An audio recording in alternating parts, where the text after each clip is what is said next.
and CEO of the Montana Chamber of Commerce. We'll give it just another minute. We've got a few other folks that are connecting onto our Zoom call here. And so just stand by, and as soon as it looks like we've got a majority here today, we'll get started.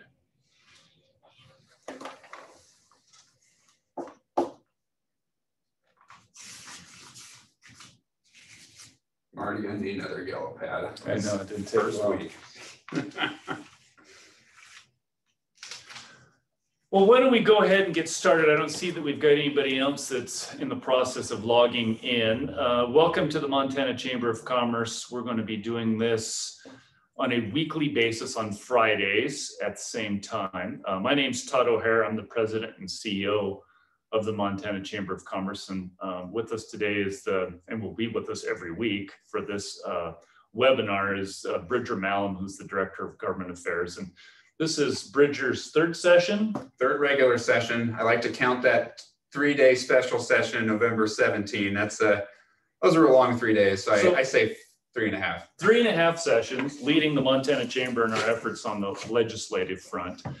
This is a little different than what we've done in the past. And our intent here today and going forward is to provide just a real super high overview of the work that primarily Bridger is doing at the legislative session to keep folks apprised of what we're doing, what we're working on, some of our priorities, and then also to give an opportunity for questions that folks may have about some of the work that we're working on. So the way this will work is today we'll record this session during the dialogue that Bridger and I have, and then we'll open it up to question and answers when we're finished with that dialogue. And that portion will not be recorded. So if you've got questions that you'd like to ask when Bridger and I start or finish our dialogue, feel free to ask those questions, and you can do so knowing that that's not going to be recorded. And we're recording this so that, you know, if you can't make a Friday or the timing doesn't work for you, we're also going to be distributing this out on Monday in the recorded version. And so it should still be topical on Mondays when we distribute it. And our idea here is to give a little recap of last week and then a peek into going forward. So thanks again for joining us here today for this webinar that we have. And so I'll start, Bridger. This thing started Monday with the swearing in of the governor and the legislators. And how did the first week start off? Well, if I like to dictate it by volume of paper occasionally, so I already know that after 1 week, I'm going to have to start separating all my bills into separate files again. I can only do the one file thing for so long. And I think it just speaks to how prepared the Gianforte administration and these lawmakers are and serious about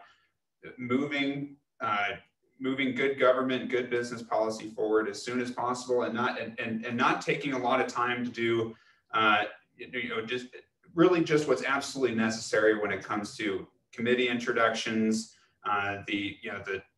finding out where the bathrooms are for these new lawmakers, if you will. But they're getting right to it with key legislation, and that started this week, especially for us. So I think it's rolling along, and there's obviously a bit of a new dynamic with how the session operates given the COVID-19 pandemic, but it's going, and we're here. So as of today, roughly, how many bill draft requests are in, to kind of give us a sense for what it is that we're going to have to be, particularly you're going to be sorting through to prioritize your time? Oh, man. Yeah, the legislative website, it's already an autofill in my URL, so I'm on it constantly. And to that point, Todd, there are about 3,150 bill titles in the queue right now. And a bill title, of course, that doesn't necessarily mean that a bill is going to be introduced, but it's basically a one-line concept of a potential piece of legislation. So if everybody fulfilled every single bill that they had put in as far as a request, we'd have over 3,000 bills. But yeah, the reality of it though is that we'll probably see about somewhere probably around like 1,200 bills or so that are actually drafted, introduced, and have a hearing. But that's still quite a lot to sift through when it comes to how it impacts business. So with COVID being the kind of topic that continues to dominate, our personal lives and the business community, the legislature rolled into town here, and we've got a new governor. How are they coping, and how are they trying to adjust here with COVID for allowing access for the public and lobbyists to come in and testify on bills and hold hearings and try to move things forward? Can you give us a snapshot of kind of what that looks like in the Capitol? Yeah, and this is really important because as members of the Montana Chamber, I mean, one of the core reasons that we know you invest in the work we do is that you have somebody being your voice in the Capitol.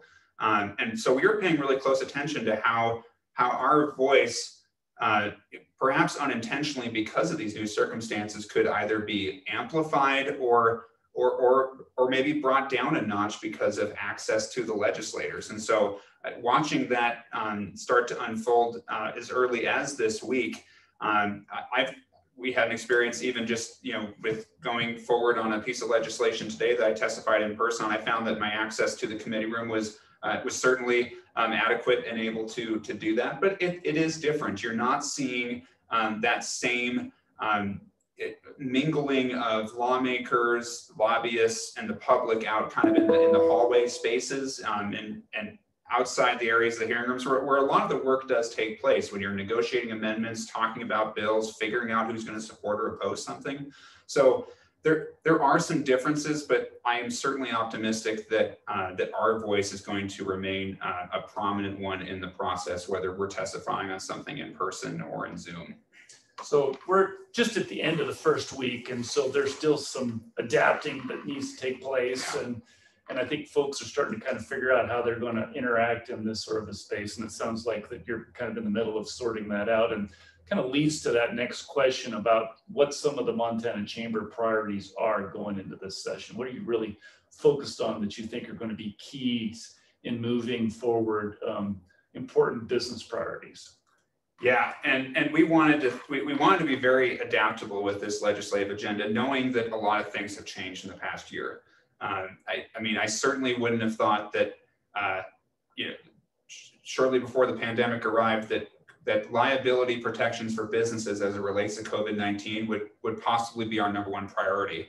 And not only does it appear to be our number one priority, but it is also a top priority of other key players in this lawmaking process, including Governor Gianforte, legislative leadership, and just the many other business stakeholders from trade association to hotelier. And that was evidenced through the hearing we had on that piece of legislation this morning. And it speaks to the urgency of the matter by the fact that the hearing was on the 5th day of session. A piece of legislation of that consequence usually doesn't get a hearing that early, but it just shows that a lot of people care about this and want to get it going and moving well before this session concludes. And it is a big priority to us. We want to make sure that business owners, that the fiscal survival component aside, that they know that if they're doing right by their communities and their customers and employees, that they aren't going to face a frivolous lawsuit. And that's going to be really important to bring back not only the consumer confidence, but also the confidence of the business owner to reopen at reasonable operations and get this economy back on track. So that's absolutely a big one. Another one that's going to really be starting to take shape fairly soon through a series of bills and has really been a core component of our Envision 2026 strategic plan is workforce development. And a lot of the different components of that will be including funding for career and technical education opportunities, as well as taking a close look at teacher accreditation processes. How are we making sure that folks who have lived in the trades their entire lives, like someone who's been an electrician for 20 years and wants to start teaching, that there aren't any completely unnecessary obstacles for that individual to share their expertise with the next generation of workers. And so we're going to start seeing some bills on that coming up pretty soon as well. But I could go on and on, but those would be two really high level priorities: the liability protections and ensuring that we have a talented workforce going forward. And as we go through this on a weekly basis, we'll be unveiling and rolling out some additional priorities that the Montana Chamber has. If you want more information, immediately, if you go to the Montana Chamber website and you look under the news section of the tab there, we have a press release there with our plan here that lays out what our priorities are in each of the 4 pillars of our envisioned strategic plan. So going back to this COVID liability piece, I mean, Governor Gianforte identified this as one of his signature pieces of priorities on the second day of his session. And I know you've been working on this COVID liability piece of legislation for probably half a dozen months now, right? And so it must have been kind of exciting for you to see that, the governor on his second day in office said this is a priority for his administration going forward. And that's probably what led to the jumpstart that we saw with the hearing that was held today on that piece of legislation. No question. And for as long as we were working on this piece of legislation, and huge credit as well to our bill sponsor, Senator Steve Fitzpatrick, having a well-attuned legal mind on leading us on this bill is super important. And I think he did a great job answering some really important questions during the hearing today. But you're right. I mean, just looking at the letter of support that the governor submitted for that bill that we had worked on, and also obviously in advice and counsel with the governor's office, but to see his signature at the bottom of that letter, just like that really felt powerful as far as something, it just truly shows the synergies that can take place now between many business owners and lawmakers who are sympathetic to their reasonable concerns.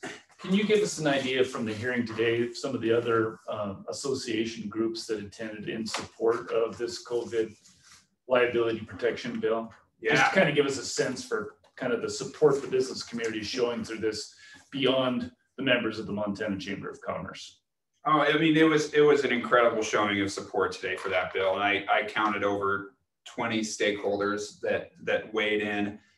Many like separate business trade associations had hopped in, Retail Association, National Federation of Independent Business, Montana Contractors Association, Bankers Association, many others. But we also heard from individuals and someone we've worked with on the COVID-19 task force for the governor, Steve Warlick, with the Best Western Clock Tower Inn and Billings. He gave some really great personal testimony about how this matters to him as a local hotelier. And so we really got a nice full spectrum between association heads and individual business people that can really speak to this from the grassroots perspective. It's early, but cautiously optimistic about the prospects for one of the chamber's top bills becoming law. Is that a way to say that?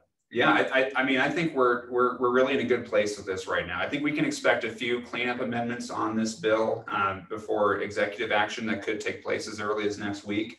But I think we're really in a nice place with this thing, and it's going to be a really strong message for our business community that Montana is open for business and is cognizant of your concerns when it comes to that process in these unprecedented times. So that's this week in a high-level overview. Let's look at next week, Bridger. What do you see on the radar for next week that you are particularly paying attention to now, knowing that it will continue to evolve over the weekend into the first of next week, but what's high on the priority list for next week? Absolutely. And actually, as I think some folks that tune into this will probably know, so much of this legislative process is just operating on what's happening the next day. There doesn't have to be a whole lot of notice of a bill hearing. I think it's really just a couple days, and so those can really start to stack up quickly. I think a couple things we're looking at. There's a proposal coming next Monday that's a couple tax proposals. One of them has to do with allocating some dollars from the coal tax trust fund over to assisting with workforce and some low-income housing opportunities. And so we're going to take a close look at that bill before that hearing, because we recognize that housing affordability can be an obstacle for qualified workers to move to Montana and be an available talent pool for businesses. And of course, we're not only just looking at things that we could potentially support, but we're watching out for things that could be problematic for the business community as well. And so we're watching out for a few of those. Something else that's going to come up next week that we're going to keep a close eye on, that we've shared some concerns about in the past, is the treatment of the Montana tax haven list and what that means for some very big companies that invest their operations and their workers in the state of Montana. And so we have to be very careful about how predictable that is for these companies, so that they know exactly what they're getting into when they're investing in Montana. That's really important to us. So I think those are a couple things we're looking forward to next week, but there's gonna be so much more, no question. Was there anything in this last week that was notable that we played defense on, right? I mean, you've done a nice job of kind of lining out some of the things that we're proactively and we're on offense on. Was there anything that we were playing defense on that gave you concern through this week here? I think probably the major one that we were looking at and had some concerns about was a piece of legislation, House Bill 102, that was going to well, and it's still in process. I don't even want to use past tense. It's still in the process, and it would allow for a little more open as far as concealed carry of weapons are concerned. And whenever firearms legislation comes up before the legislative process, no matter who's carrying it, the number one thing the Montana Chamber looks for in those bills is, does it, and perhaps unintentionally, infringe upon a business owner's ability to say, hey, we operate our operations in our buildings without firearms present, and that's just part of our workplace safety policy, what have you. And so we just want to ensure that those rights are sustained, and that was a little bit unclear with this bill, but I know I've had some excellent conversations with the bill sponsor ahead of the hearing and after the hearing, sharing those concerns. And so we're hopeful that we can get some mandatory language in that bill that just absolutely makes that very explicit as far as property rights for business owners and those businesses that might be leasing their property. That's going to be an important component to this, that those rights aren't infringed upon as the notion of concealed carry continues to move about in the legislature. Great. Well, this was the first week, and we're already busy, as you can see, acting both on the defensive side of the scale and on offense. And we're excited and cautiously optimistic about some of our priorities moving forward through the legislative session. So thanks, Bridger, for that. Stick around. We'll get into a Q&A piece here in just a second. And again, if you want some more information on the specific legislation and bills that the Chamber has made as its priority, you can go to the Montana Chamber website and look under that news section. And we've got our press release there that outlines all of our priorities under our envision and how they're bucketed according to that. So with that, why don't we